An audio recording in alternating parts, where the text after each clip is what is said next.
Merci, merci, chères étudiantes, chers étudiants, mesdames, messieurs, membres du public, membres du jury, bientôt les futurs compétiteurs, bienvenue, bienvenue à vous. Bertrand Menès, je suis le président du tribunal judiciaire de Versailles et j'ai le plaisir de vous accueillir, d'accueillir votre présidente dans ce lieu de justice, notre salle d'audience, notre grande salle d'audience qui aujourd'hui vous accueille pour votre concours d'éloquence. J'ai noté quand même une association bien vivante, une association dynamique et vraiment c'est un plaisir pour nous de vous accueillir dans nos locaux, de vous accueillir à Versailles. Je dirais un petit mot, c'est tout à fait en lien avec ce que vous présentez aujourd'hui dans votre, j'allais dire combat, dans votre joute plus exactement, entre, j'ai compris, le gouvernement et le Parlement. Vous dire un mot peut-être de cette enceinte judiciaire où évidemment le tribunal de Versailles, une juridiction importante puisqu'elle se classe au rang du 8e tribunal en termes d'importance et d'activité au plan national.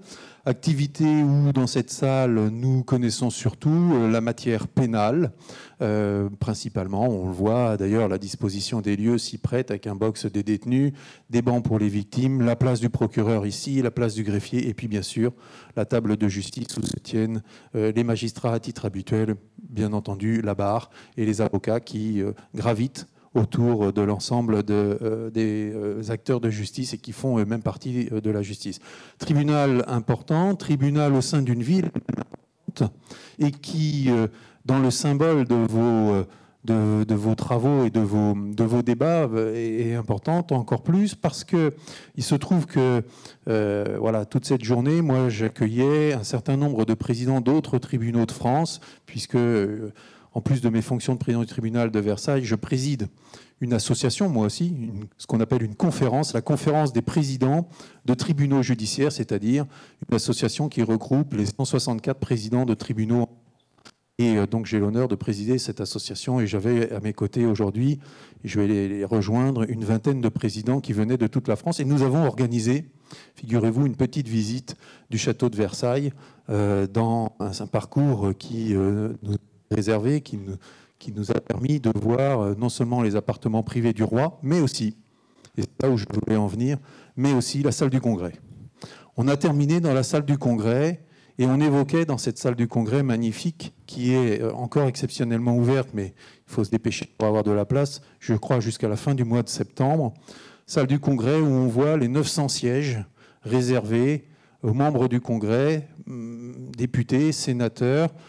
Salle du Congrès créée à Versailles, peut-être est-il utile de le rappeler, à la suite de la défaite de 1870 et dans la ligne des lois constitutionnelles de 1875 et la Troisième République, avec l'élection d'un président de la République élu par le Congrès qui se réunissait à Versailles.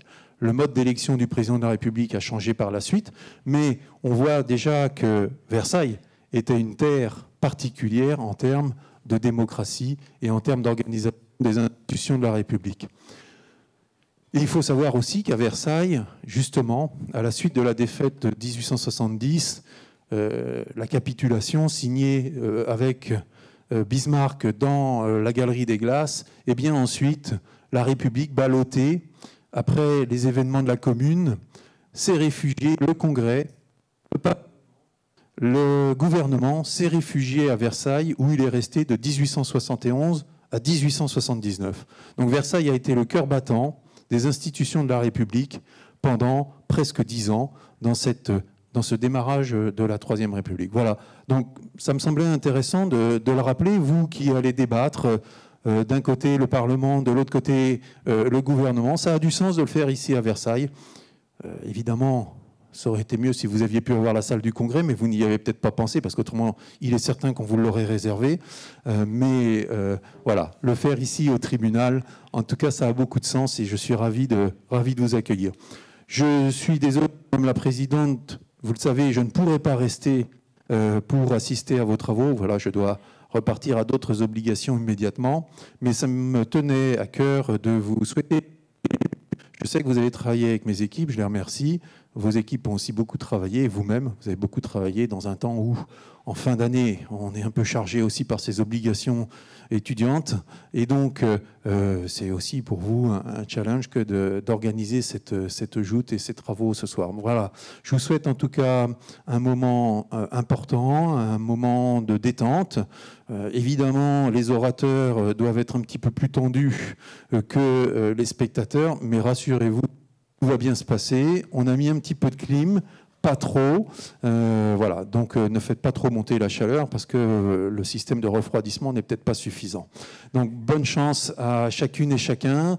Voilà, faites briller vos talents, montrez ce dont vous êtes capable. J'ai vu un jury magnifiquement composé, très diversifié, et je suis certain qu'ils sauront prendre la bonne décision, même s'ils sont 6.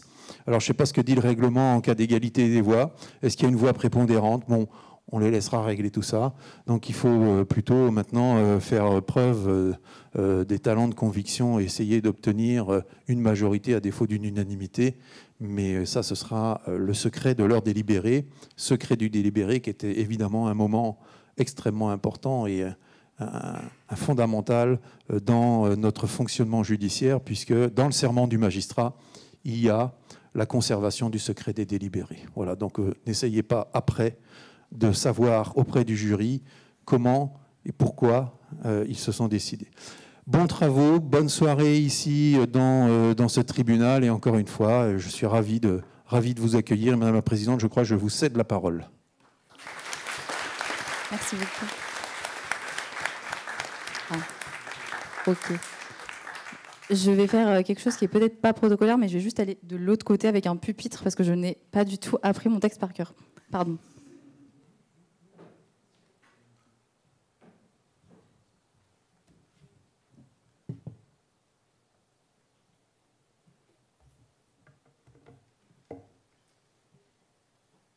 Mesdames et messieurs, avant de commencer cet événement, je voudrais évidemment remercier très chaleureusement le tribunal judiciaire de Versailles. Monsieur le Président, merci infiniment de nous accueillir, nous, fédération, mais aussi orateurs et publics, dans ce si beau lieu. Merci aussi à Madame la Vice-Présidente pour votre implication et pour votre aide, et Madame Belgrand aussi pour votre aide. Merci beaucoup, évidemment, à toutes les équipes techniques et logistiques qui permettent que cet événement se passe de la plus belle des manières. Mesdames et messieurs, l'éloquence paraît parfois inaccessible, en haut d'une montagne, réservée à ceux qui ont la possibilité de se frayer un chemin. L'éloquence, parfois, peut paraître discriminante et parfois, elle l'est. Elle n'écoute pas seulement la voix, elle regarde l'orateur ou l'oratrice. Elle choisit qui a le droit de se prêter au jeu, qui aura l'occasion de parler, qui aura l'occasion de faire de jolis mots sans pour autant retenir un seul mot. Nous, Fédération française de débat et d'éloquence, n'allons pas déroger à la règle. Nous pouvons parfois proposer des événements qui semblent élitistes, qui semblent dire « toi, là, je te connais, mais toi, ce n'est pas pour toi » ou « toi, je te vois et toi, je ne t'entendrai pas ». Mais parce qu'il y a toujours un « mais », c'est notre devoir de rendre accessible cet événement. Ce ne sont pas aux orateurs de se battre pour récupérer la parole, mais bien aux organisateurs de leur apporter. Et le championnat de débat parlementaire n'en est pas une exception. Au contraire, l'exercice est exigeant. Mais il n'est pas là pour choisir dans un petit groupe déjà choisi qui est le meilleur, qui aura le droit de débattre des lois et des politiques.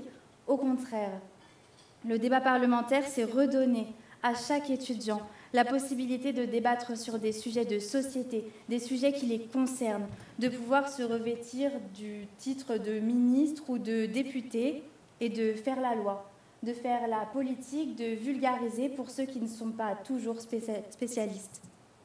Alors, pour transmettre ces valeurs, les responsables du championnat, que ce soit Tristan, Maria-Inès ou Zoé, ont traversé toute la France pendant 1 an pour pouvoir rencontrer les équipes, pour pouvoir apprendre, faire apprendre différentes connaissances et les juger pour finalement réussir à qualifier 2 d'entre elles qui s'affronteront dans quelques minutes.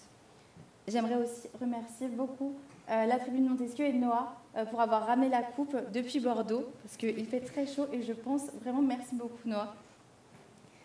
Alors merci aux responsables de la fédération d'avoir autant donné cette année. Merci aux équipes de s'être dépassées et d'avoir aussi compris ce que nous attendions. Loin d'une éloquence sélective, nous sommes ravis de pouvoir vous montrer des événements qui permettent à tous et à toutes de se porter et de porter haut et fort les valeurs du débat en société. Mesdames et messieurs, bienvenue à la 10e édition du championnat de débat parlementaire de la Fédération française de débat et d'éloquence.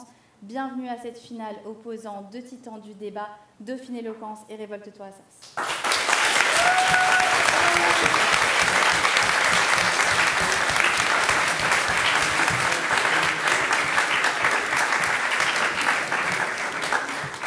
Et je cède la parole à mon responsable des championnats, Tristan Roger.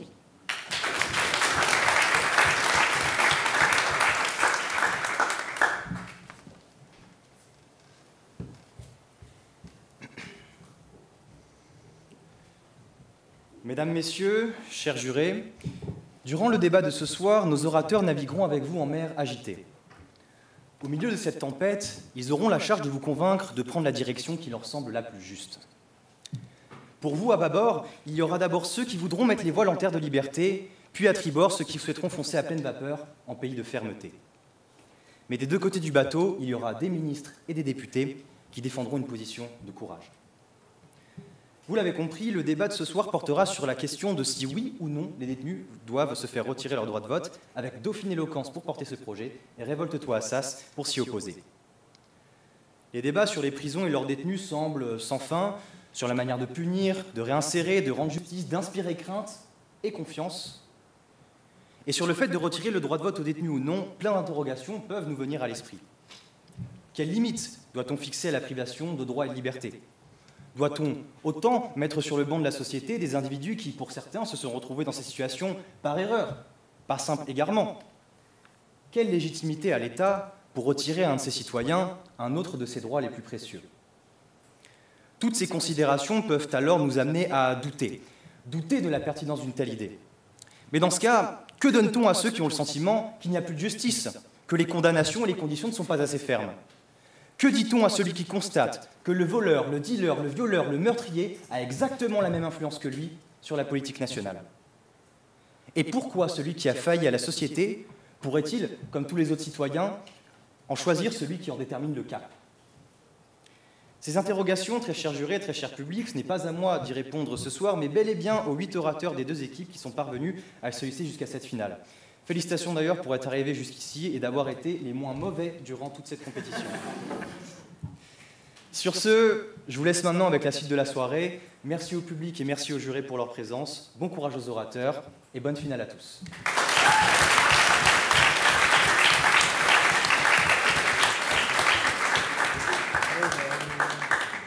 Je cède à présent la parole à la responsable du pôle championnat de débat parlementaire, Zoé Verward.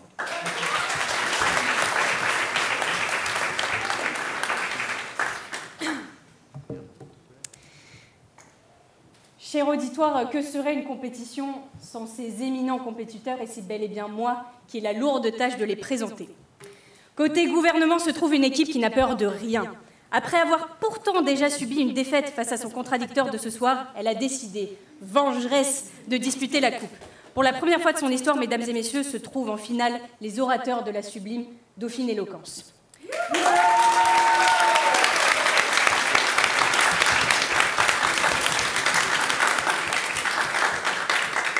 Alors, pour ouvrir le bal, quoi de mieux qu'une reine, c'est gratuit. Oratrice au charme calme mais décidée, elle n'a pas besoin de se combler d'artifices pour faire mouche. Chère opposition, son cadre sera le vôtre, par la force des mots ou simplement par celle de son talent. Mesdames et messieurs, sous vos applaudissements, Doha Barakat.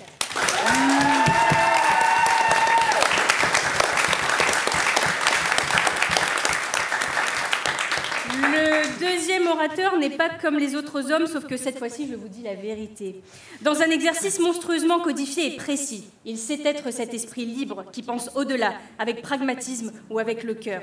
Mesdames et messieurs, sous vos applaudissements, Gabriel Hoyos-Gómez.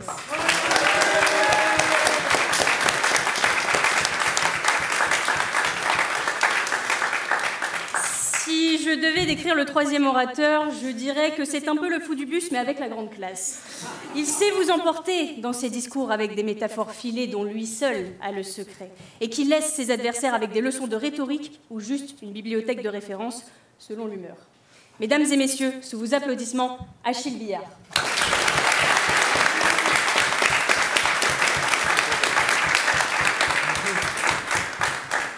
Pour clore, du côté du gouvernement, un orateur qui n'a pas froid aux yeux. Sa confiance, cependant, vient-elle de ce souffle que se donnent les plus éminents afin de l'atteindre, ou vient-elle simplement de la grandeur qu'il a déjà en lui? Ça, cher auditoire, cher jury, ce sera à vous de le déterminer. Mesdames et messieurs, sous vos applaudissements, Kylian Apelli.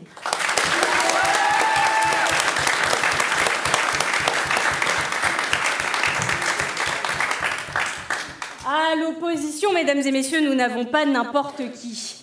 Redoutable équipe n'ayant pas connu le moindre échec cette année et ayant même survécu à quelques tentatives infructueuses, notre belle équipe du gouvernement affronta les 4 orateurs de Révolte-toi Assas.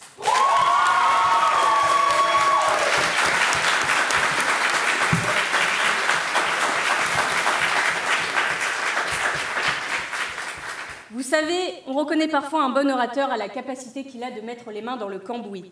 En ce sens, chère révoltée, votre présidente vous honore.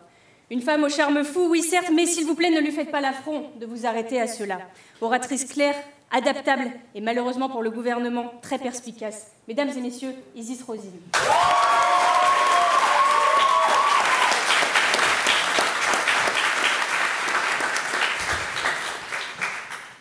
Il est jeune, il est intelligent, il est présidentiable et surtout il a la fougue d'un député du Vaucluse qui défendrait corps et âme sa petite commune de 500 habitants.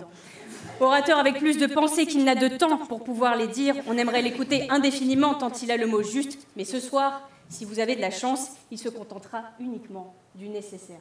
Mesdames et messieurs, sous vos applaudissements, Constant Teffra.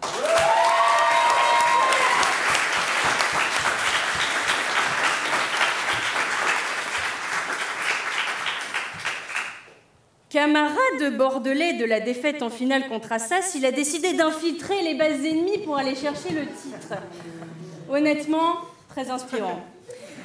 Je le taquine parce que je sais que certains travaillent toute une vie pour avoir de l'esprit, alors que lui, il est juste tombé dedans quand il était petit.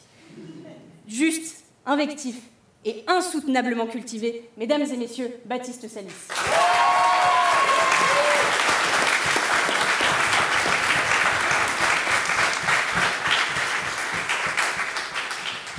Et au cas où ce gouvernement se sentirait en sécurité, gare à lui parce qu'il n'a pas encore vu le restant de la colère de Dieu. Vous penserez peut-être de prime abord qu'il se crée un personnage d'orateur un peu sûr de lui pour déconcerter l'adversaire, mais que nenni, il est vraiment comme ça dans la vie de tous les jours. Cependant, ne vous méprenez pas, c'est toujours au noble service de l'éloquence. Orateur indéfectible, malin et chirurgical, pour clôturer ce débat, mesdames et messieurs, Nathan Ginestière.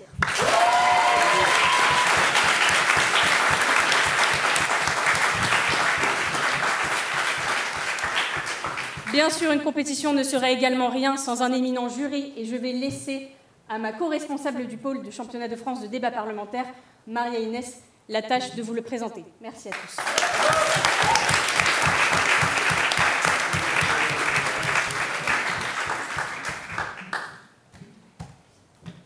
Chère Assemblée, nous y sommes.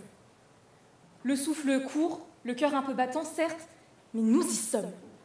Après des mois de compétition acharnée aux 4 coins de la France, après des dizaines de feuilles griffonnées, d'arguments affinés, de discours passionnés, nous arrivons ce soir au bout d'un périple terrible. Ce soir, ces 8 orateurs s'affrontent une toute dernière fois pour tenter de convaincre, d'émouvoir, de marquer les esprits, mais surtout d'inscrire leur nom dans l'histoire de ce championnat.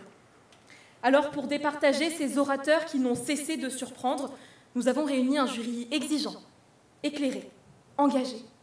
Un jury à la hauteur de cet ultime débat et que j'ai le plaisir de vous présenter.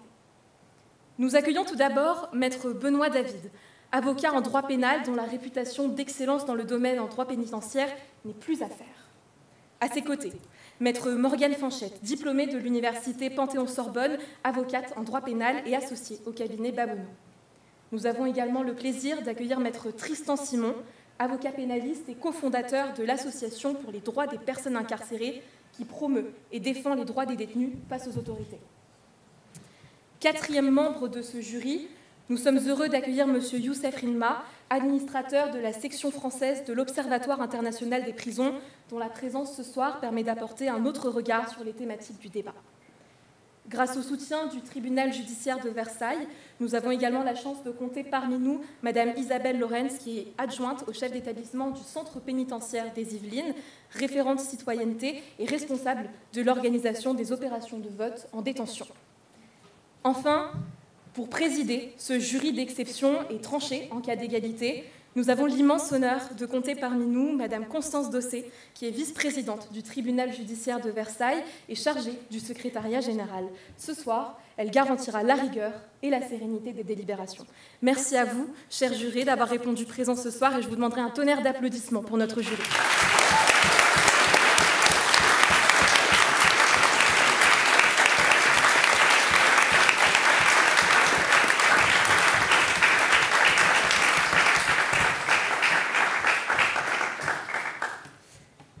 Je ne saurais, chère Assemblée, conclure cette présentation sans remercier Valentine, Tristan et Zoé, ni sans me tourner vers les protagonistes de cette soirée, vous, très chers orateurs.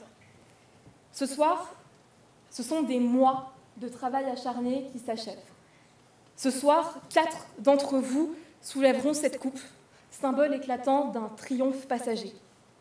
Je veux vous rappeler que les lauriers qui couronneront les têtes de 4 d'entre vous finiront par passer, tout comme s'effacera l'amertume de la défaite, j'en suis certaine. Ce qui restera avec vous, c'est tout le reste. Ce qui reste avec vous, ce sont les souvenirs des nuits passées à peaufiner un discours, à chercher une rime. C'est cette amitié unique qui s'est tissée avec vos coéquipiers et la conviction, je l'espère, d'avoir grandi durant cette aventure. Alors, pour la dernière fois, entrez dans l'arène avec fierté. Faites honneur aux mots, aux idées, aux convictions. Faites honneur à tout ce que vous êtes devenus grâce à ce championnat. Alors, pour la toute dernière fois de l'année, il ne me reste plus qu'à vous souhaiter bonne chance et que le meilleur gagne.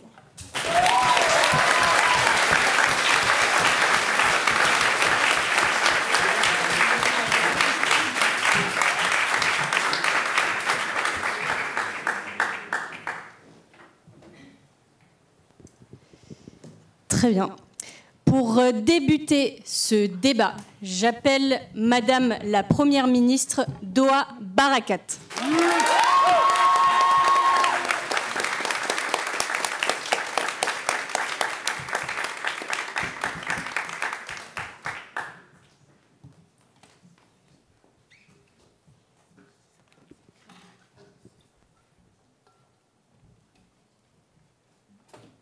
Évidemment, sur le sujet, faut-il retirer le droit de vote aux détenus ?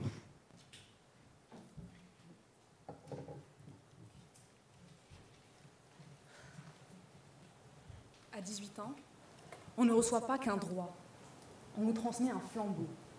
Celui de voter, non pour soi, mais pour tous. À cet âge, la République ne vous inscrit pas sur une liste, elle vous inscrit dans l'histoire. Et pourtant, une question continue à faire mouche.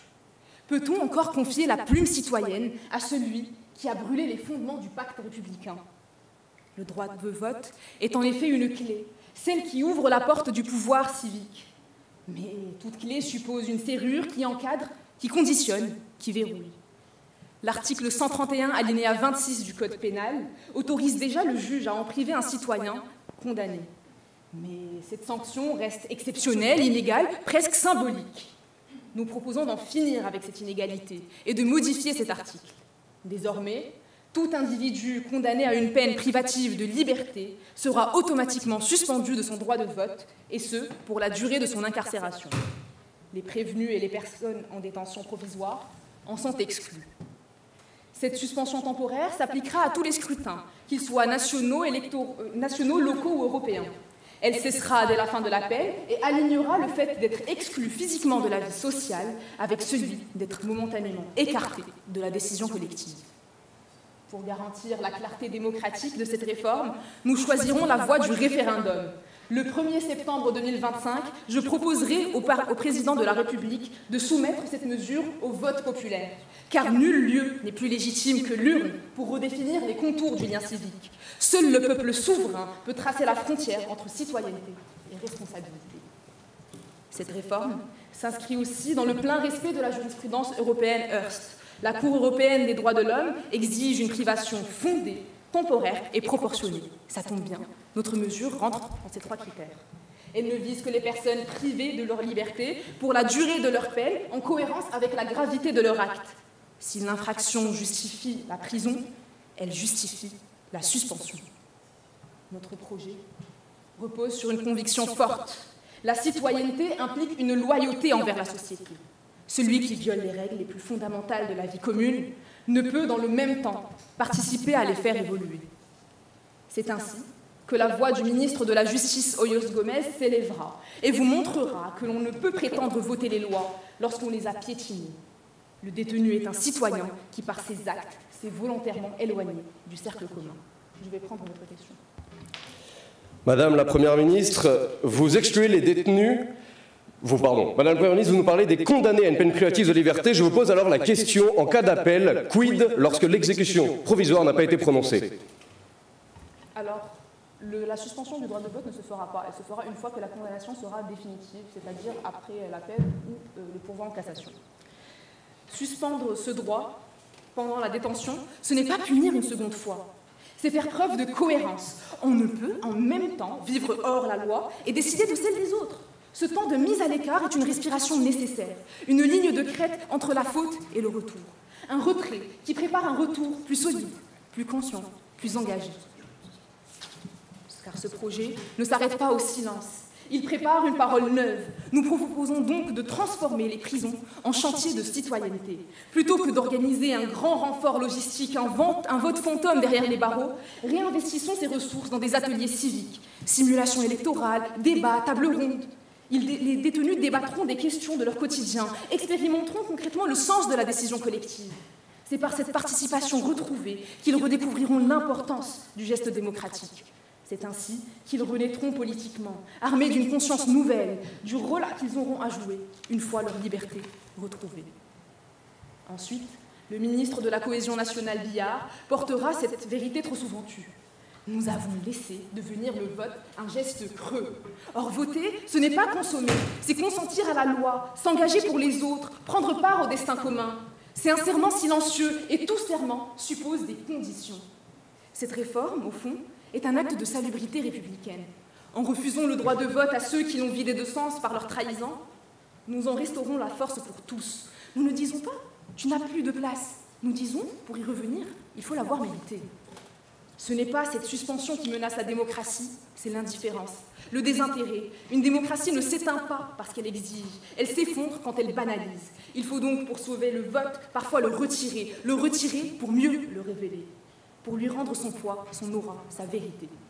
Et cette exigence n'est pas une condamnation, c'est une main tendue. C'est dire « tu as franchi la ligne, mais je crois encore en ton retour ». Suspendre le droit de vote, ce n'est pas tourner le dos aux détenus, c'est ouvrir une brèche vers la rédemption. C'est croire que l'on peut renaître citoyen, que l'on peut apprendre à nouveau le sens du « nous ». Ainsi, veuillez conclure. Notre maison commune. Elle protège, elle accueille, mais elle exige aussi. Elle dit à ses enfants, si tu détruis, je t'éloigne un temps. Si tu reconstruis, je t'attends.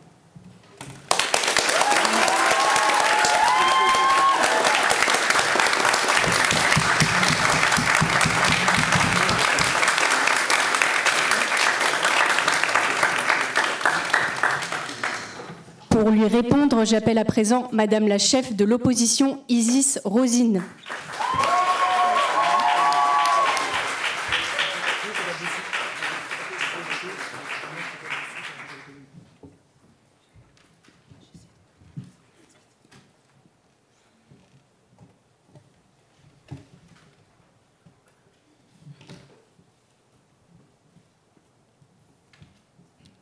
L'ennemi est à terre et vous le battez encore.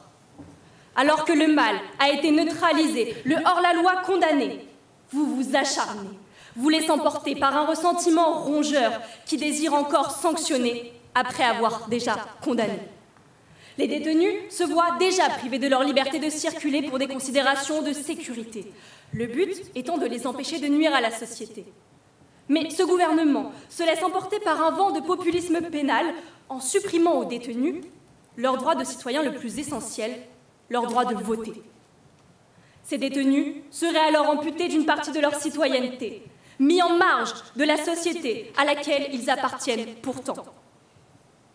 Alors, chère Assemblée, ce soir, notre opposition se dresse fermement contre ce projet de loi ô combien contre-productif, mais surtout hautement dangereux.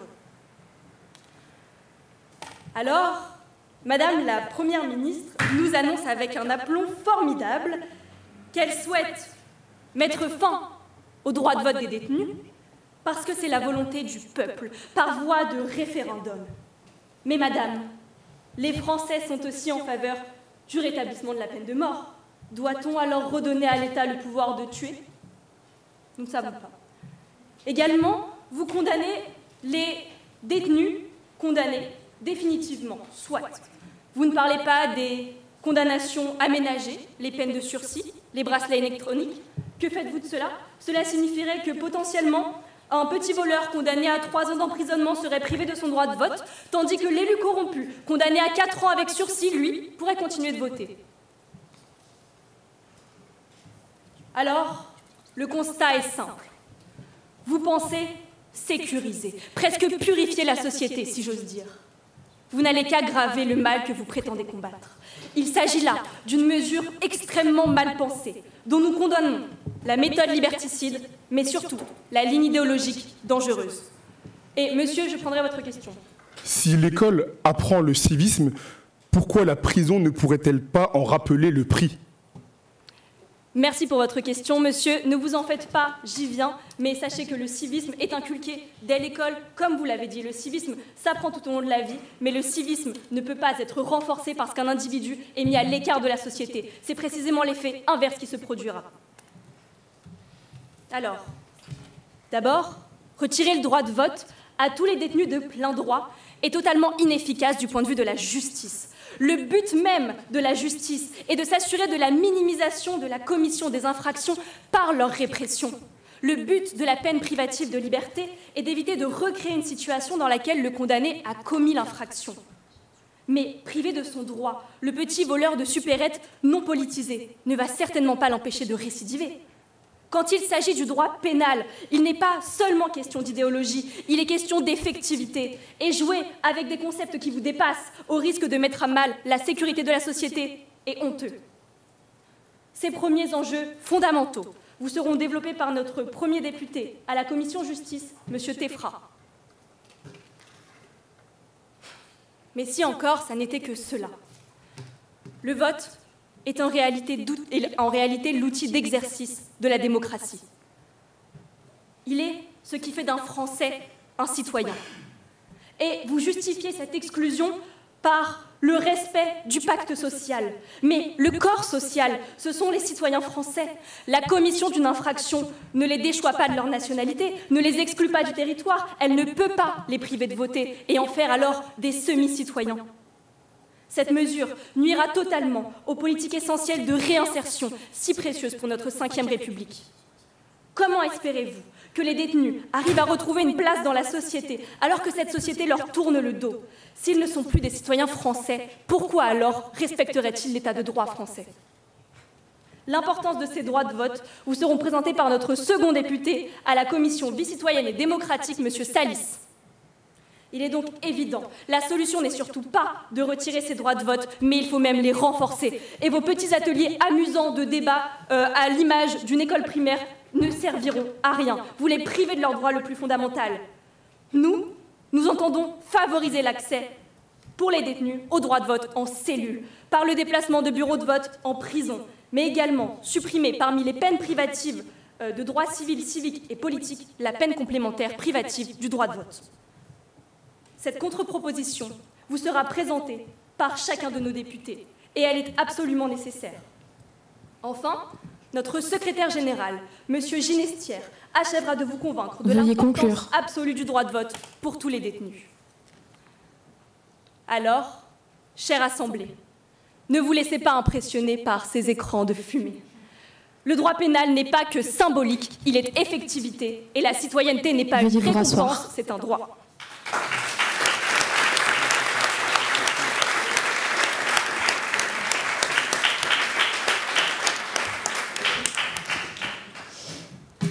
Pour lui répondre, j'appelle à présent Monsieur le ministre de la Justice, Gabriel Hoyos Gómez.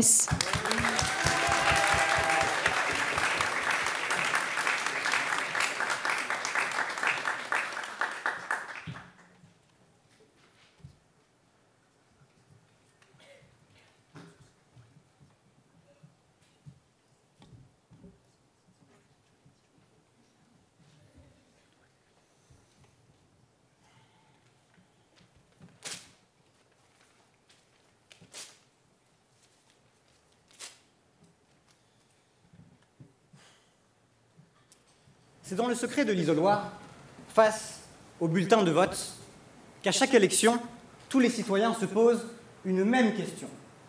Dans quelle direction mener la nation? Alors, bien sûr, il y aura plusieurs opinions, mais nous partageons tous une même conviction. Atteindre le bien commun. Tous non, car il reste quelques irréductibles exceptions. Lorsqu'on est détenu, c'est-à-dire que l'on est incarcéré suite à un délit ou un crime, c'est qu'à un moment donné, un intérêt personnel a été placé par-dessus un intérêt général. Dès lors, comment pouvons-nous confier la responsabilité de définir le bien commun et de qui l'incarnera à travers le droit de vote à des personnes qui s'en sont délibérément affranchies? Mais ça n'a pas de sens, car il y a eu rupture de confiance. Retirer le droit de vote aux détenus est donc une mesure cohérente et proportionnée à la faute commise. Quand on sort du cadre commun, on est privé des privilèges que l'on avait quand on le respectait. Une fois ce constat posé, et une fois seulement, apparaît dans notre isoloir mental une deuxième réflexion. Comment réinsérer les personnes incarcérées? En effet, les peines finissent par être purgées, et les prisonniers vont réintégrer la société. Mais comment s'assurer qu'ils vont effectivement récupérer leur pleine citoyenneté s'ils ne sont pas accompagnés? Car c'est là le rôle de la prison. Alors écartons d'emblée une conception fallacieuse de cette dernière qui consisterait à dire qu'il s'agit d'un lieu de violence qui sert à briser psychologiquement ou physiquement les détenus, à les priver de liberté sous prétexte qu'ils s'en seraient mal servis et donc ils n'y auraient plus jamais droit. Non. Car comment, après 5 ans, 10 ans, 30 ans de déresponsabilisation continue, un individu peut-il redevenir un citoyen, ce qui implique de faire des choix et de prendre des responsabilités? Il ne le peut pas. C'est pourquoi nous privilégions la voie de l'autonomisation. Nous voulons que les prisonniers puissent participer activement à l'organisation et à la gestion de la vie au sein de l'établissement. Et non, madame, ce n'est pas que des ateliers amusants. Parler de citoyenneté, moi, ça ne m'amuse pas. C'est important. Et ça existe déjà. Au sein de la prison de Skenas, en Suède, les détenus forment un comité des détenus et élisent même un président du comité des détenus. Ensuite, ils s'entretiennent avec les détenus, la direction, et ensemble, ils organisent la vie au sein de l'établissement. Cela va de les décisions, des activités du soir, projeter un film, organiser un bingo, à la répartition des responsabilités individuelles pour le collectif. Parce qu'il faut produire la nourriture, organiser la restauration, assurer la sécurité, l'entretien, l'hygiène dans les bâtiments. La prison n'est pas une humiliation.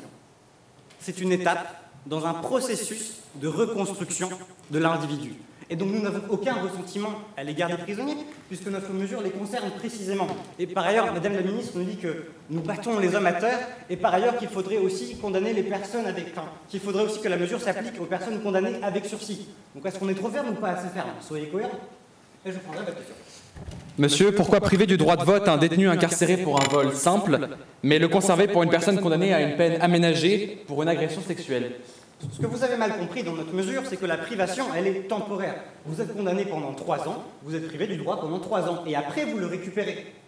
Et ils sont là, les deux piliers absolument fondamentaux et équilibrés de cette mesure.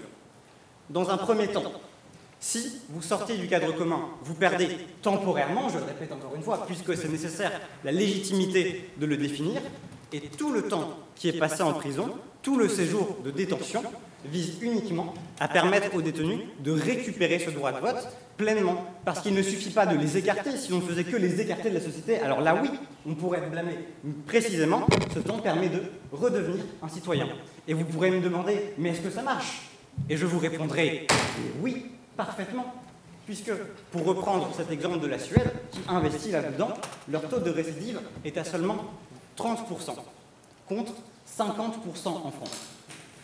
Voilà ce que nous pourrions gagner en mettant en place des petits ateliers amusants. Voilà ce que pourrait devenir notre République, qui plutôt que de battre les hommes à terre, en ferait à nouveau des citoyens responsables, qui prennent le droit de vote. Les pays scandinaves ne sont pas les seuls à mettre en place ces initiatives. En Europe déjà, en Italie, en Belgique, il y a des initiatives de ce type, donc de prisons participatives, qui sont mises en place. Et elles sont absolument nécessaires pour montrer que notre mesure est absolument cohérente et peut être mise en place dès aujourd'hui, dès le 1er septembre, lorsque le référendum sera accepté. Par ailleurs, faire passer cette mesure qui concerne le droit de vote par référendum est nécessaire, puisque précisément elle concerne le droit de vote. Et quoi de mieux que le peuple pour pouvoir le voter? Alors après toutes ces délibérations, Veuillez il est temps conclure. de sortir de notre isoloir mental. Aux urnes, citoyens, prenons une décision. Votons pour la justice et pour la réinsertion.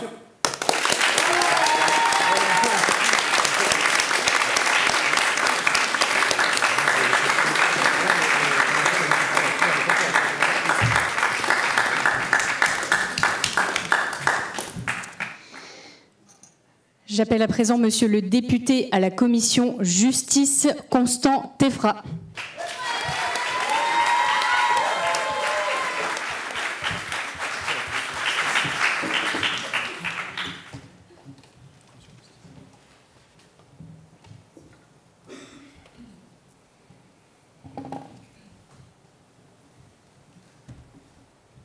Mais quelle indignité!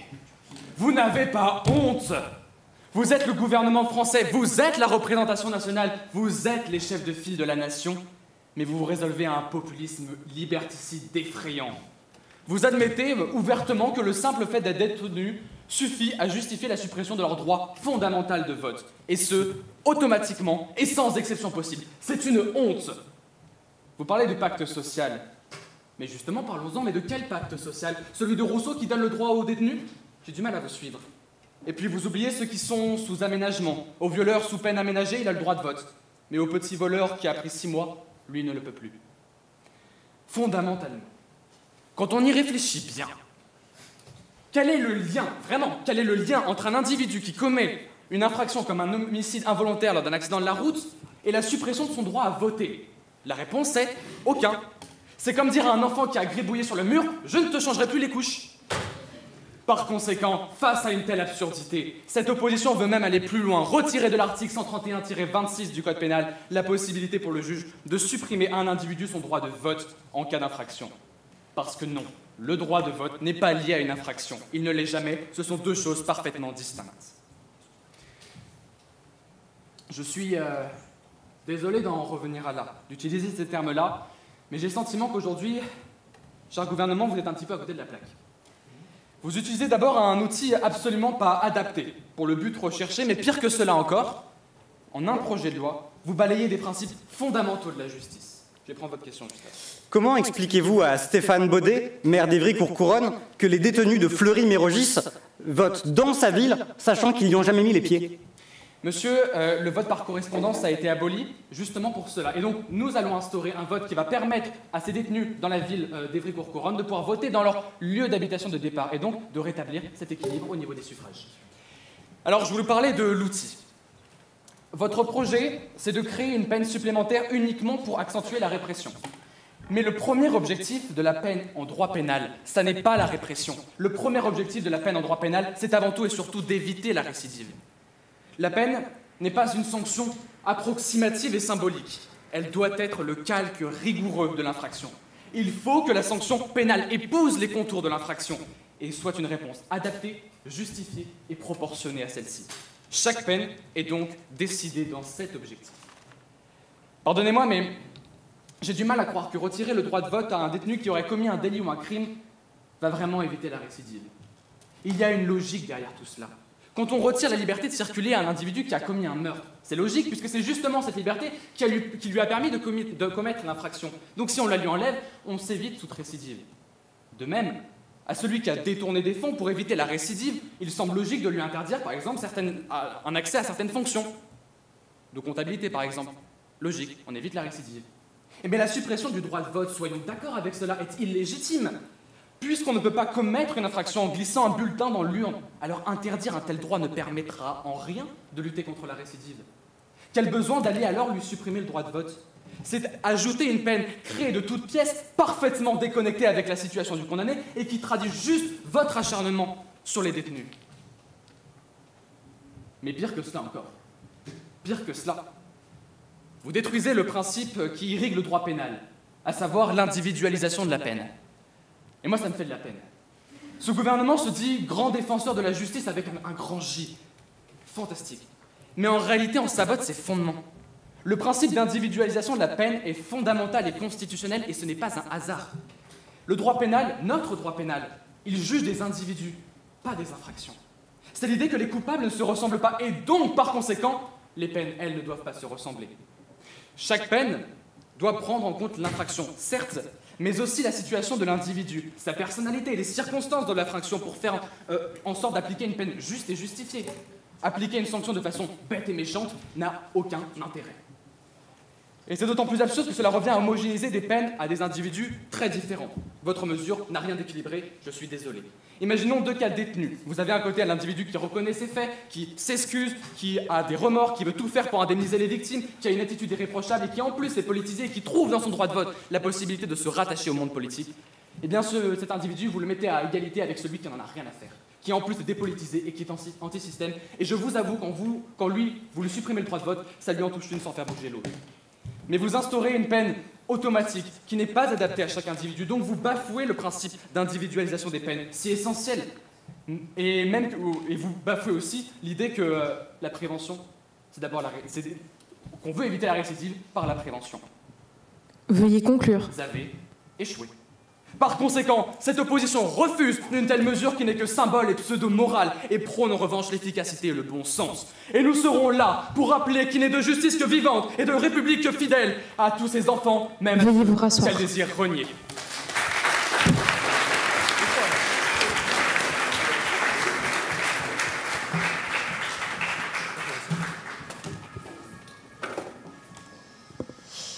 J'appelle à présent Monsieur le ministre de la Cohésion nationale, Achille Billard.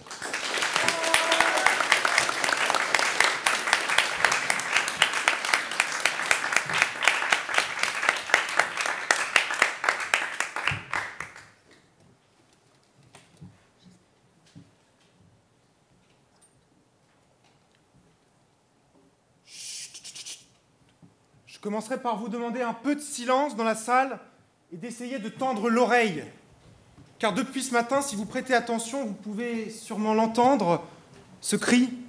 Écoutez, il résonne, il surgit à l'instant précis où le citoyen s'est prononcé à voter. 3 syllabes et pourtant c'est toute une république qui se résume. Car si à l'isoloir le citoyen pense, à l'urne, la République parle. Et alors se pose cette question simple, mais redoutable. Qui a le droit de faire parler la République? Un homme qui l'a poignardé? Une femme qui l'a bafoué? Peut-on prétendre choisir la direction d'une République quand on a trahi tout ce qu'elle représente? On ne parle pas, non, chère opposition, ici de marginalité, de larcin, d'erreurs passagères, d'infractions bénignes. Non, on parle de ceux qui ont dealé, volé, violé, tué. Ceux qui ont renié les règles du jeu collectif, mais pour qui l'opposition continue pourtant de vouloir donner des cartes individuelles.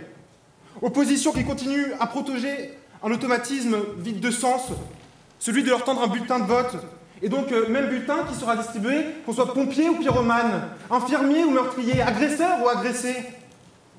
C'est notre fierté aujourd'hui de dire non, car il y a une illusion confortable dans laquelle l'opposition veut vous endormir, celle selon laquelle le droit de vote serait un acquis, un réflexe, un geste neutre.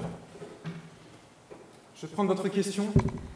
Monsieur, vous affirmez que les détenus sont sortis du pacte social par leur infraction. Les pensez-vous donc à ce point irrécupérables? Mais si vous avez peut-être écouté notre mesure, Madame la Première ministre, notre mesure, c'est de dire qu'ils sont sortis et que la République est là pour les faire revenir en mettant en place une démocratie et pas seulement un bulletin dans l'urne. Parce que je le dis clairement, mais avec gravité, le vrai danger, Madame la Première ministre, c'est pas d'ôter le vote à quelques condamnés. Le vrai danger, c'est que plus personne ne veuille l'exercer. Dans un pays où 6 électeurs sur 10 ne votent plus, le risque, ce n'est pas la privation, c'est le désintérêt. Chers députés, la démocratie ne meurt pas par exclusion, elle meurt par indifférence. Et ce désintérêt vient souvent de ce que l'on donne à tous, sans distinction, sans exigence, sans gravité après tout. C'est là le piège de l'opposition. Conserver le droit de vote. Le sujet n'est pas anodin, mais c'est bien dans le verbe que réside votre venin.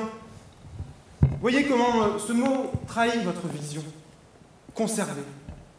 Comme on conserve un héritage poussiéreux, rangé dans la naphtaline des institutions.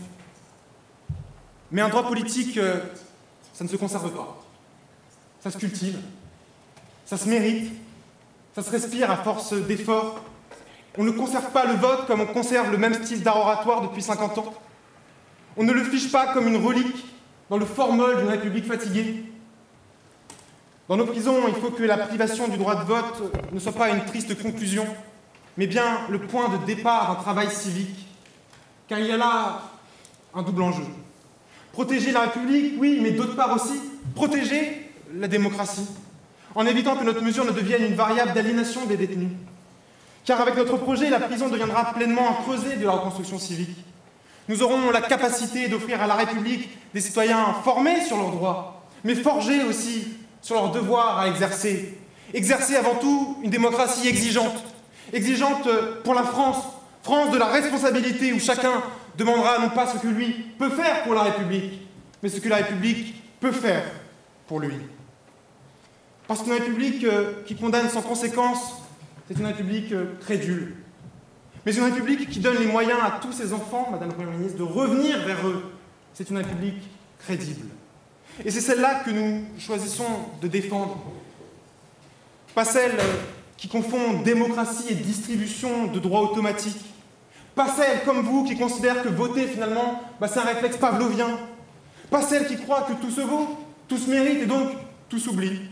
Pas celle qui met les prisonniers à Saint-Pierre et Miquelon face à la mer, seulement celle qui les met face à leurs responsabilités. Pas de celle qui distribue le droit de vote comme on jette des confettis, sans jamais se demander qui ramasse ensuite les morceaux de la République. Pas celle, chère opposition, qui par électoralisme paresseux cherche des voix finalement jusqu'au fond des cellules. Pas de celle, monsieur le ministre, qui ne protège pas les prisonniers, mais les infantilise comme vous l'avez fait, mais votez à leur place pendant qu'on y est. Et pas celle non plus qui cajole les détenus, avec en réalité des droits qu'ils n'exercent pas. Parlons de l'abstention dans ces prisons. Là est le problème. Vous protégez un droit qui n'est pas exercé, nous le suspendons pour faire en sorte qu'à terme, il l'exerce pleinement. Et donc nous ne sommes pas de ceux qui, sous couvert d'humanité, privent les prisonniers d'exigence. Veuillez conclure. Qui oublient. Alors, une dernière fois, écoutez. Écoutez le cri du vote qui annonce bientôt le résultat. Écoutez bien ce « à voter ». Ce soir, les urnes seront dépouillées, mais ne laissez pas la République et ses principes l'être également. Veuillez vous rasseoir.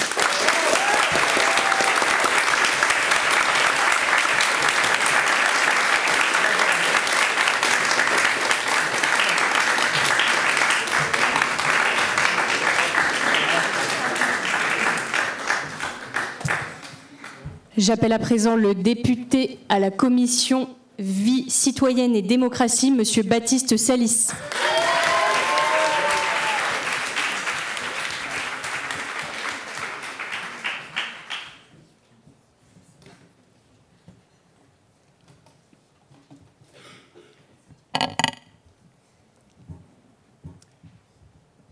Qu'est-ce qu'être français? En République, c'est être un citoyen majeur qui dispose du droit de vote. Peut-être est-ce aussi un ensemble de valeurs, un assortiment de convictions, de doutes, de certitudes. Mais à mesure que l'on se mondialise, alors que notre société se transforme, se diversifie, la frontière entre droit est de plus en plus poreuse. Nous sommes en tout cas sûrs d'une chose. La citoyenneté est substantiellement liée à l'outil qui permet de l'exercer, le vote. l'expression de l'un des membres de la cité concernant la vie de cette cité ou concernant son existence propre. Retirer le droit de vote, c'est amputer la nationalité de sa substance. C'est instaurer une loi bâtarde qui n'assume pas d'être une déchéance de nationalité de fait. Il ne reste plus rien à un détenu en tant que Français s'il perd systématiquement le plus indispensable de ses droits et devient ainsi un citoyen de seconde zone. Car oui, Madame la Première ministre, vous avez raison, la République n'inscrit pas son citoyen sur une liste modifiable, elle l'inscrit dans l'histoire, précisément. Or, vous bafouez cyniquement l'universalité du suffrage. La systématisation de la déchéance des droits fut constamment condamnée par le Conseil constitutionnel, la Cour européenne des droits de l'homme, pour une bonne raison, c'est faire fi de ce que nous sommes, ou en tout cas faire fi de ce que nous sommes devenus. Une démocratie plus pleine, une république plus fidèle à sa mission première, en instaurant le suffrage universel, en abolissant la peine de mort. Car c'est ça pour vous, conserver en héritage poussiéreux, monsieur le ministre. Alors oui, nous sommes des conservateurs, effectivement. Moi, j'ai très envie de conserver le droit à l'avortement, par exemple, le droit de manifester. J'ai très envie de conserver la liberté de culte. Comme quoi, il y a bien des choses à conserver. Nous sommes toujours membres de la cité lorsque nous sommes dans ses geôles. Quelles qu'aient été les horreurs commises à l'encontre de ces prescriptions, n'a-t-on pas le droit de s'exprimer afin de se doter de représentants qui peut-être un jour rendront ces conditions de détention moins douloureuses?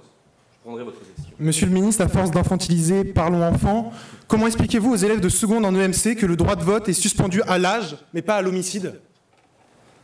Mais écoutez, c'est simplement une question de majorité, de responsabilité. Alors si vous voulez, on peut donner le vote à un enfant de 3 ans, hein, c'est possible, je vous l'accorde. Mais quelqu'un qui est conscient, qui est rachetable, puisque depuis qu'on a aboli la peine de mort dans cette société, mesdames et messieurs, il n'y a plus d'individus que l'on ne peut pas racheter.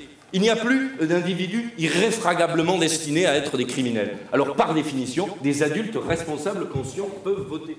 Mais vous savez, les fous peuvent aussi voter. Je caricature pour vous, les déments, les malades mentaux peuvent aussi voter, même s'ils sont sous tutelle. Donc le vote serait possible pour eux, alors qu'ils sont parfois attachés par des sangles sur un lit dans un hôpital, mais ne serait pas possible pour un criminel, ne serait pas possible pour un voleur, qui aurait simplement commis effectivement une faute, une infraction à l'égard de la société, mais qui pourrait se voir racheter.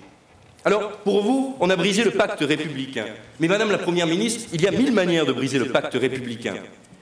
N'atteint-on pas l'ordre public lorsque l'on touche à un bâtiment public, lorsque l'on balance des déjections de cheval sur un bâtiment public lors d'une manifestation, lorsque, par exemple, on décide de balancer un cocktail Molotov, lorsque l'on manifeste illégalement? Si, effectivement, on brise purement et simplement le pacte républicain. Pourtant, il n'y a souvent pas de peine d'emprisonnement. Et on conserve donc son vote.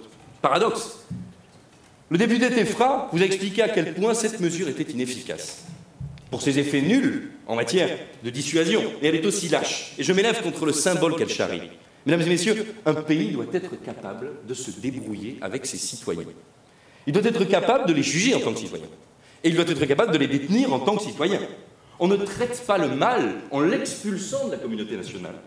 Je refuse d'imaginer la prison comme une terre déchetterie où les sous-citoyens sans plus de droits seraient ainsi regroupés. C'est pourquoi, afin de marquer une très nette opposition entre vous et nous, entre vos clameurs hypocrites, excessives, régressives et la nécessité d'un humanisme pénal et d'une réponse proportionnelle, nous estimons qu'il faut supprimer la peine complémentaire de retrait du droit de vote. Car si nous accordons une grande confiance à l'autorité judiciaire, nous estimons que le droit de vote constitue un droit inébranlable qui ne trouve aucune raison de se voir retiré. Et une question me taraude. Est-ce parce que l'on pêche que l'on n'est plus catholique? Est-ce donc parce que l'on a fauté que l'on doit être exclu de la communauté nationale? Je ne le crois profondément pas. Alors, il faudrait mettre en place le vote par correspondance davantage, installer des bureaux de vote en prison pour les élections sans circonscription, comme l'a d'ailleurs demandé le Conseil d'État en 2018. Mais vous choisissez l'exclusion politique qui renforce l'exclusion sociale, nourrit le sentiment d'abandon et favorise la récidive. Ah mais non, excusez-moi, ça ne nourrit pas le sentiment d'abandon. Veuillez conclure. Puisque vous mettez en place des ateliers avec de la pâte à sel. Elle a bien déjà du mal, la République, à être mieux qu'une incantation, plus qu'un totem. Elle est déjà assez oublieuse des promesses de sa devise. Il ne lui manquerait plus que cette irresponsable distinction pour échouer à peu près complètement dans sa mission. Veuillez vous rasseoir.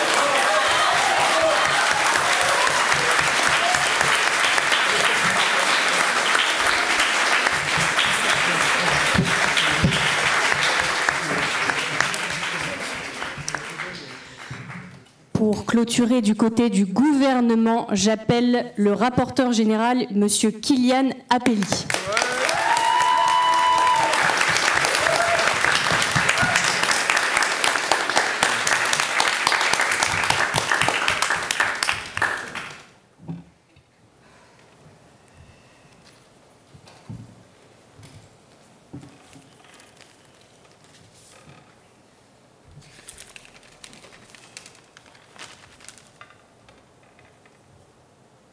Le calme avant la clameur.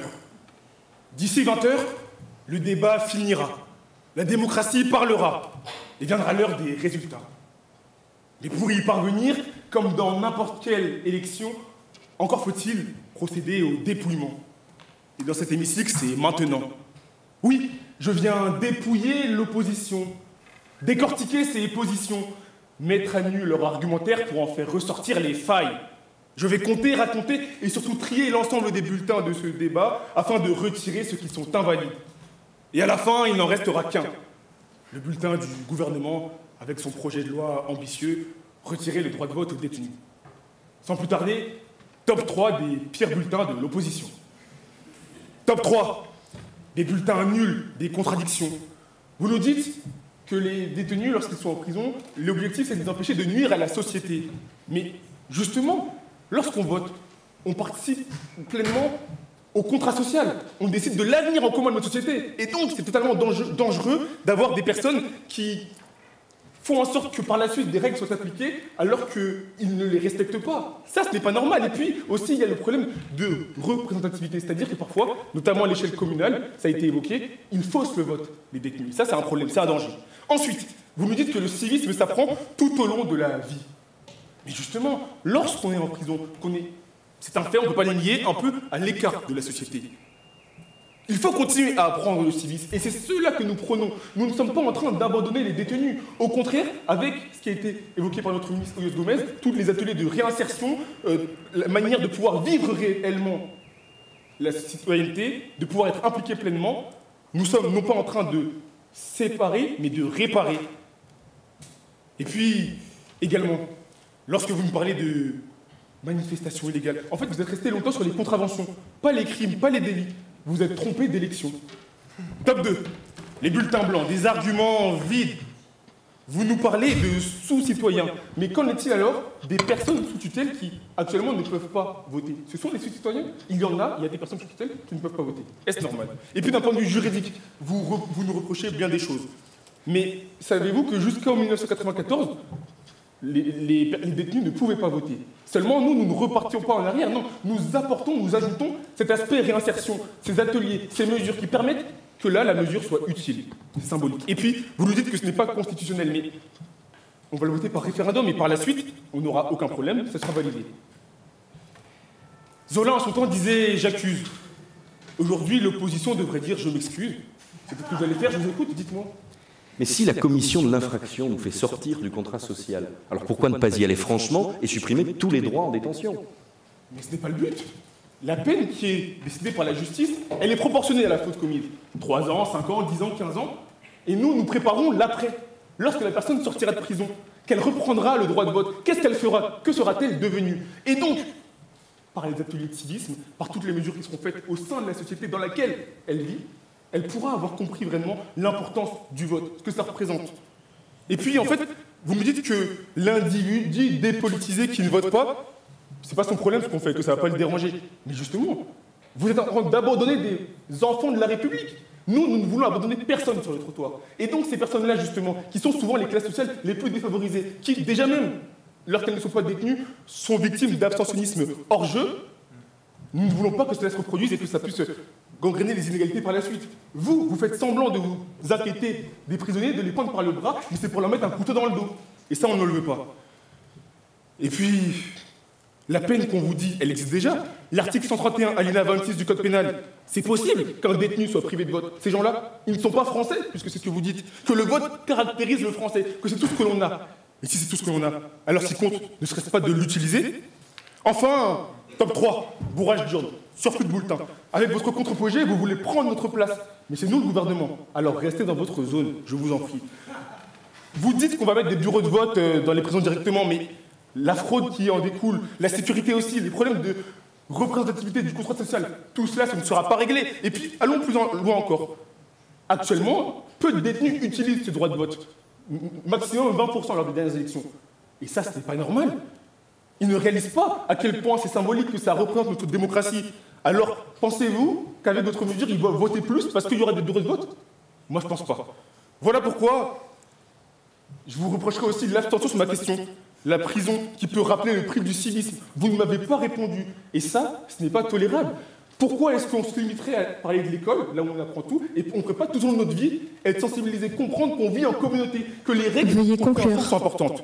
Voilà pourquoi le gouvernement a proposé la voie de la démocratie, l'opposition a fait entendre les voix de l'hypocrisie, mais à la fin, c'est la voix du peuple qui doit primer, et la sentence sera irrévocable.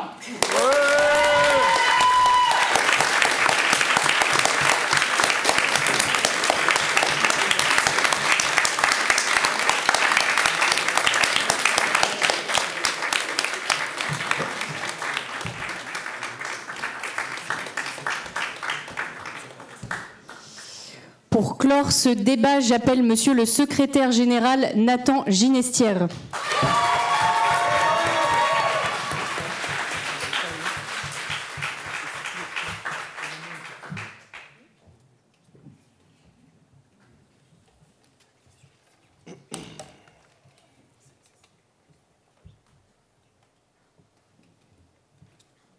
Vote, terme né au XVIIIe siècle, qui signifie littéralement le désir exprimé. Ça en devient presque sensuel, un peu charnel, cher gouvernement. Le vote, c'est l'expression du désir.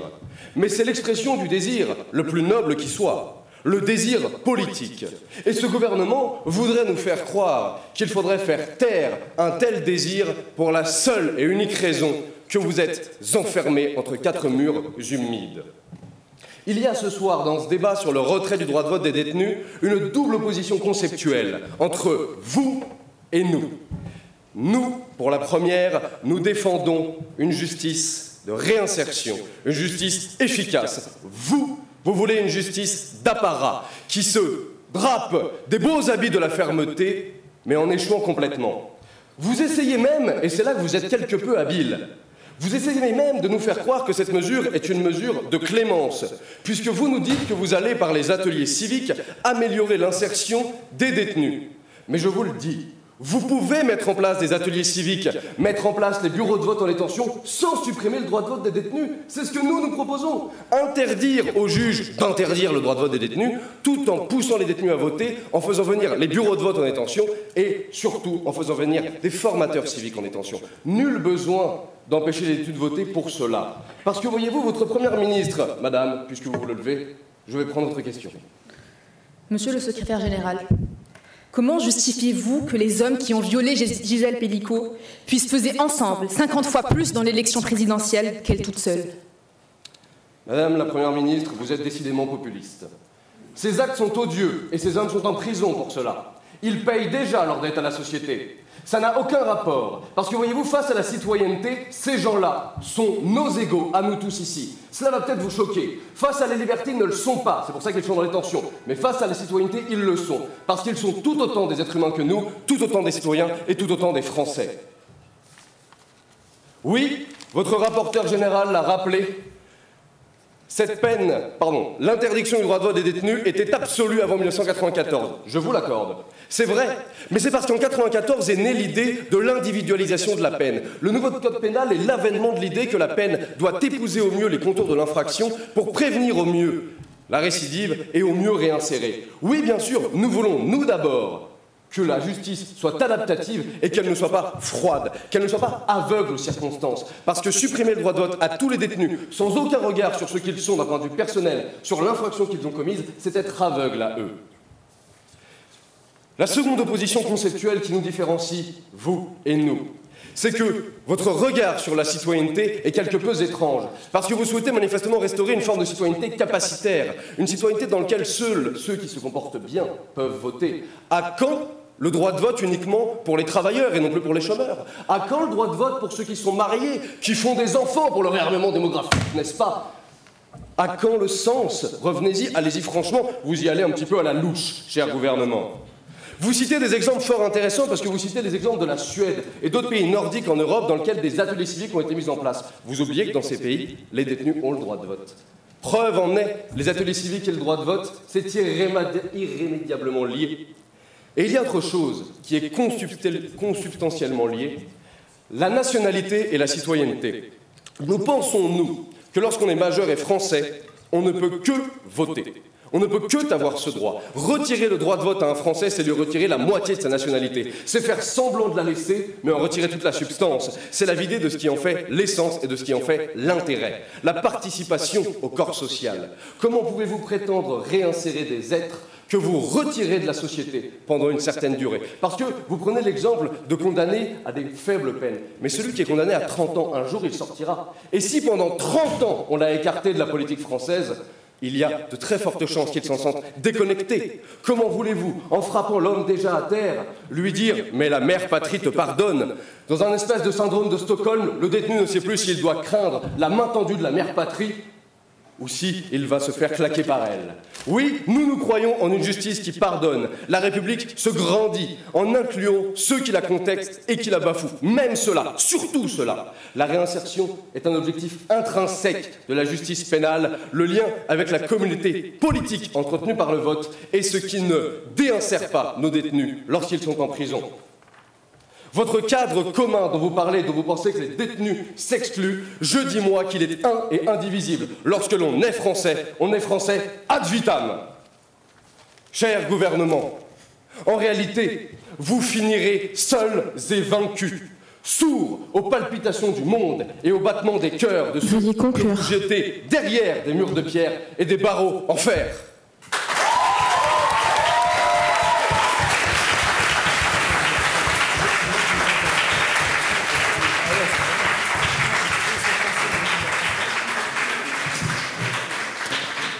Merci aux deux équipes pour ce débat. J'invite désormais les membres du jury à se réunir pour délibérer.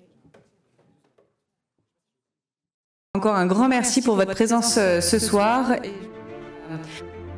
Avant toute chose, la présence de mes éminents membres du jury et de la richesse du délibéré que nous venons d'avoir, qui nous a amené à une décision à laquelle que nous partageons tous.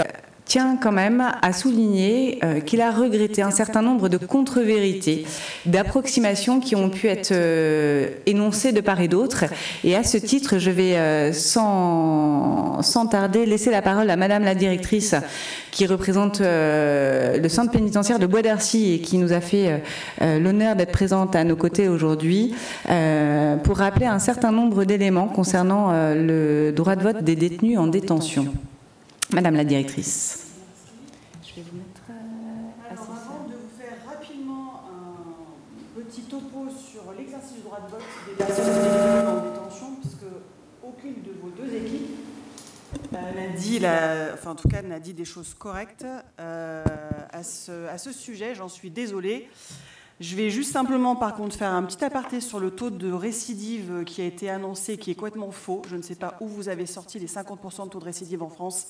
Il n'y a aucune étude à l'heure actuelle sur le taux de récidive en France, et d'autant plus que il faut faire le distinguo généralement entre les courtes peines, donc tout ce qui est condamnation correctionnelle, et les condamnations criminelles où le taux de récidive est beaucoup plus, atténué, même quasi absent. Bref. Il y a une circulaire de 2019 qui encadre le droit de vote des détenus, et il y a donc des bureaux de vote qui sont organisés dans les prisons. Les détenus votent dans le cadre de bureaux de vote présidés par des directeurs des services pénitentiaires lorsqu'il y a des élections législatives, présidentielles et européennes. Et ça a commencé avec les européennes en 2019. Voilà. Donc déjà, c'est la première information que je vous donne. Donc, il aurait simplement fallu lire la circulaire.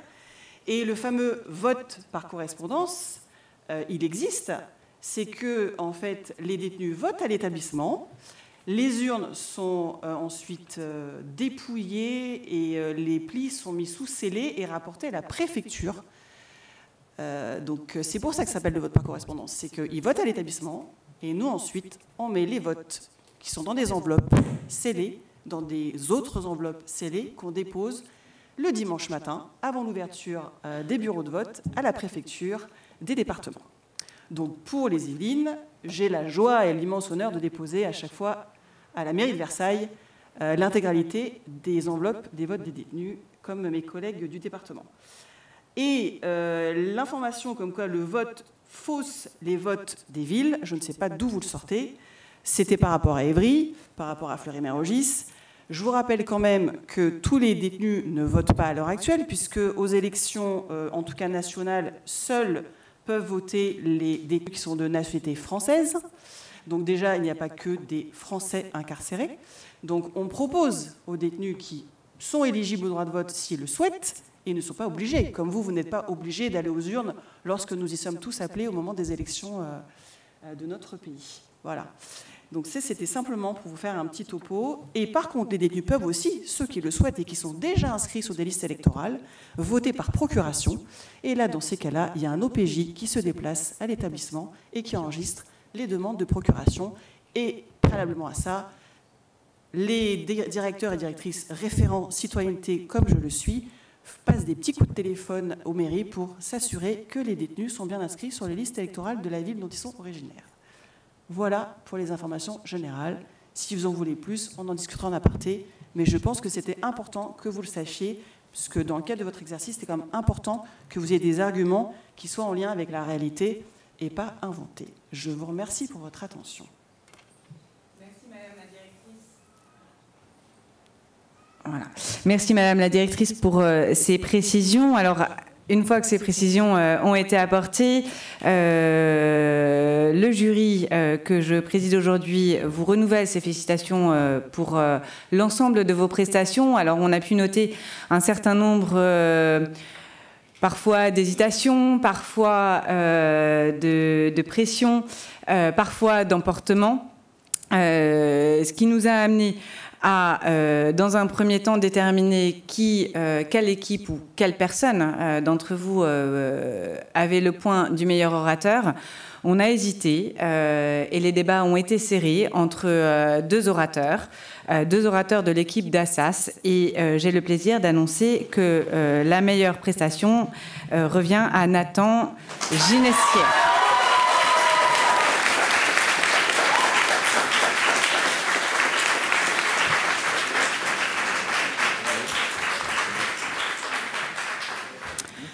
Dans le cadre de notre délibéré, nous nous sommes ensuite attachés à déterminer à quelle équipe devaient revenir les 2 points pour le meilleur argumentaire entre Révolte-toi Assas et Dauphine, comment vous appelez déjà, et Dauphine Éloquence. Là aussi, les débats entre nous ont été riches. Nous avons pris en compte plusieurs points. Un premier point qui est la difficulté pour l'équipe de Dauphine Éloquence de développer un argumentaire qui n'était pas forcément le plus évident. Et nous avons aussi relevé, malheureusement, 2 hors-temps de la part de l'équipe d'Assas.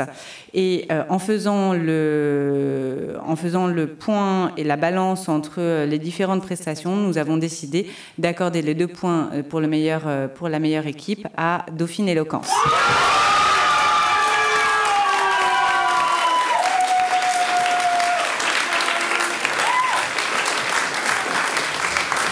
Vous l'avez donc compris, nous sommes arrivés à un résultat de 2 points pour Dauphine Éloquence, 1 point pour Révolte-toi Assas, et c'est donc Dauphine Éloquence qui est aujourd'hui le vainqueur de cette finale.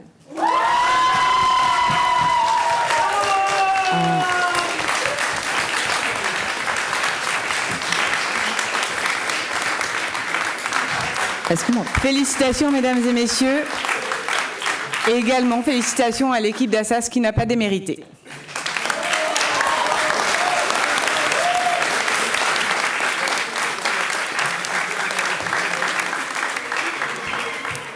Et je pense que Dauphine, vous pouvez venir soulever la coupe. Cependant, attention parce qu'elle a quand même beaucoup vécu et elle présente quelques petits défauts, notamment elle se dévisse à certains endroits, donc faites gaffe à pas la casser. C'est pas de notre faute, c'est Assas.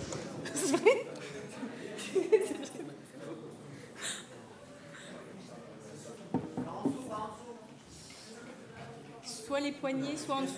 Genre pas là, par exemple. Voilà.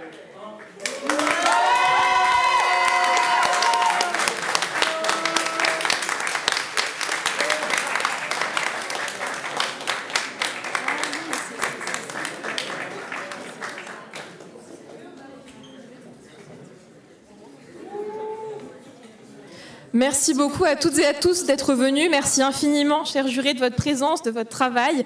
Ça nous a fait très plaisir de vous recevoir. Merci et bravo à vous.